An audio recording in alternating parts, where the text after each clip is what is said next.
চলে আসলাম most viral সূর্যমুখী বাগানে। বরাবরই যে কোনো ফুলই আমার খুব ভালো লাগে। দোয়া কও কি দেও মুই কই মুদার দেও কি করবি তুই? দেও।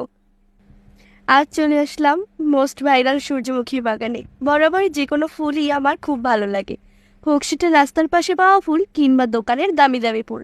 যদিও দোকানের দামি ফুল পাওয়ার সৌভাগ্য আমার খুব একটা হয় না, তাই আশেপাশে যেসব ফুল সহজেই পেয়ে যাই তা নিয়েই আমি বরাবর খুশি থাকি। এটা আমার মামাদের সূর্যমুখী বাগান। তারা প্রায় প্রতি বছরই সূর্যমুখী বাগান করে।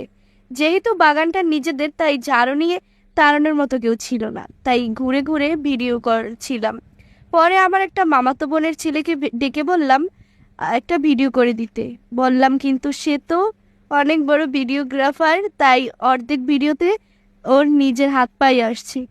তখন ভিডিওর তখন ভিডিও দেখ তখন ওর কই তখন এরপরে ভিডিওগুলো দেখে তখন ভিডিওগুলো দেখে মাথায় আসলো জীবনে একটা পার্সোনাল ফটোগ্রাফার থাকা খুবই দরকার, কিন্তু তার মনে হয় আমার এ দু চোখে দেখে মরা হবে না, দু চোখে দেখা।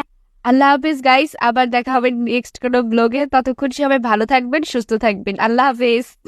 আপনাদের মাঝে একটি সুন্দর রচনা পরিবেশন করলো আমার ছোট বোন তিন্নি আফরিন। আশা করি তার রচনা আপনাদের হৃদয় কেড়ে নেবে।